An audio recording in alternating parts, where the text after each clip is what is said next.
Bonjour, je m'appelle Jérôme Ravenet et je vous partage sur ce fil de podcast la synthèse de cours donnés dans différents instituts depuis 2004 autour des théories et des pratiques médicales issues des traditions anciennes d'Orient et d'Occident. Bienvenue sur Énergie Tradition Santé à tous ceux qui nous écoutent avec discernement.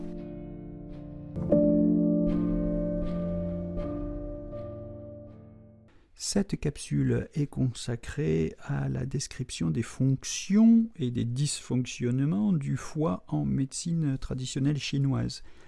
Le foie est lié à l'élément bois. Il ne faut pas se représenter le bois comme les planches dont nous faisons les meubles. Le bois, c'est le surgissement de la nature au printemps. Ce sont tous ces végétaux qui jaillissent, qui surgissent. C'est l'élan vital.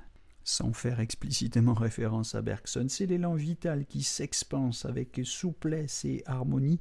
Pour autant, du moins, c'est une force yang, mais c'est une force yang qui évitera les excès tant qu'elle sera suffisamment enracinée et compensée par le sang et le yin qui lui font souvent défaut, et c'est ce qui sera la cause d'un certain nombre de déséquilibres, fréquemment observés dans la pratique clinique.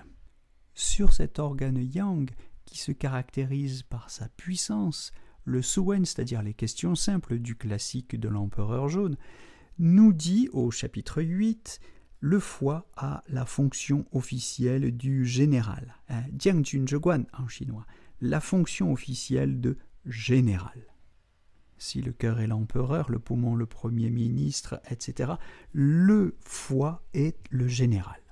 Alors, que fait-il ? Il a essentiellement deux fonctions. Elles sont fondamentales, elles sont très importantes, mais il y a deux fonctions.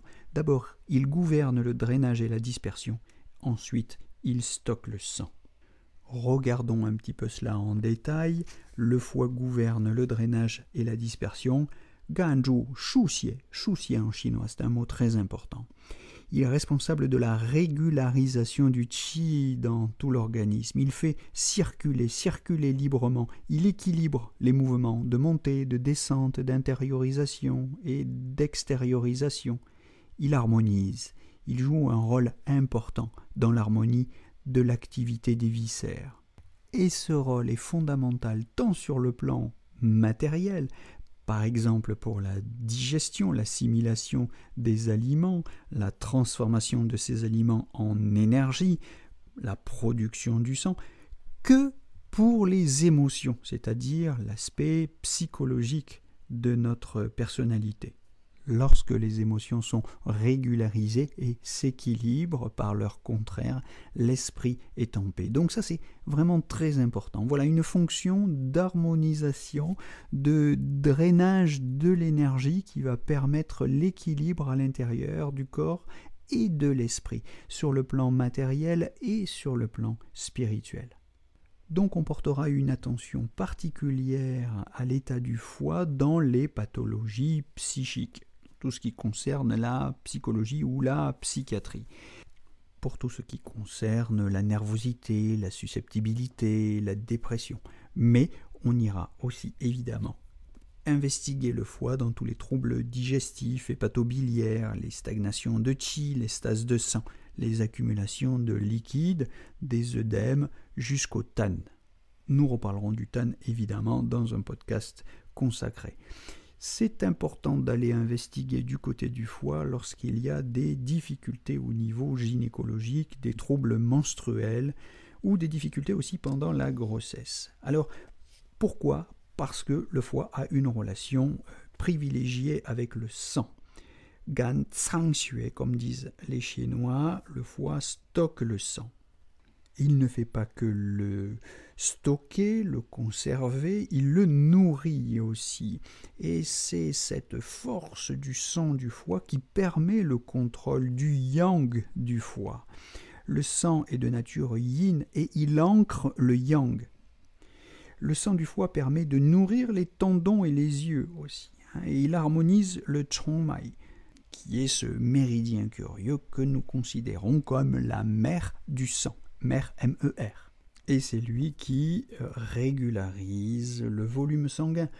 Pour cette raison donc que le foie a une relation privilégiée avec le sang, il faudra aller questionner le foie dans tous les problèmes de troubles oculaires, de crampes, de faiblesse des tendons et d'hémorragie. Alors puisque je parle des yeux et des tendons, eh bien c'est l'occasion de rappeler que, évidemment, le foie, comme tous les organes, a ses propres relations privilégiées, ses propres correspondances particulières avec des tissus du corps ou avec des émotions aussi d'ailleurs. Et le foie a, lui, une relation privilégiée avec la colère. C'est le général, disions-nous tout à l'heure, et lorsque cette impulsivité du général n'est pas suffisamment modérée par le yin, eh bien c'est l'irritabilité, c'est la colère excessive, car il y a une colère saine et mesurée, qui sait tourner la page, qui sait s'arrêter. Alors quand on parle de colère excessive, on parle d'irritabilité, on parle de susceptibilité, on parle, dans les cas sévères, de phénomènes qui peuvent se somatiser par des hémoptysies, qui peuvent aller jusqu'à la syncope. Pour les relations avec les liquides, le foie a une relation avec le liquide lacrymal, avec les larmes. Et donc, en cas de dysfonctionnement, on a sécheresse oculaire, par vide de sang ou vide de yin. On a des larmoiements, ça c'est du vent. On a des sécrétions jaunâtres, ça c'est quand ça se mêle à l'humidité-chaleur. Dans les relations avec les tissus corporels, le foie a une relation avec les tendons, c'est-à-dire avec cette extrémité des muscles qui est responsable de la mise en mouvement des muscles. Et quand cela dysfonctionne, eh bien il y a des tremblements, des spasmes, ou simplement une perte de tonicité en cas de vide. Les tremblements, c'est du vent, bien sûr, je le dis au passage, entre parenthèses, il y a une relation privilégiée, une vulnérabilité privilégiée du foie à l'égard du pervers vent. Dans les manifestations cliniques visibles, regardez les ongles, s'ils sont ternes ou cassants, cela signifie quelque chose de l'état du sang du foie. Regardez les ouvertures somatiques, ici les yeux, qui sont en relation avec le foie parce que le méridien interne du foie finit aux yeux. Et là, je vous invite à noter tout ce qui concerne les troubles oculaires. Myopie, presbytie, strabisme, etc.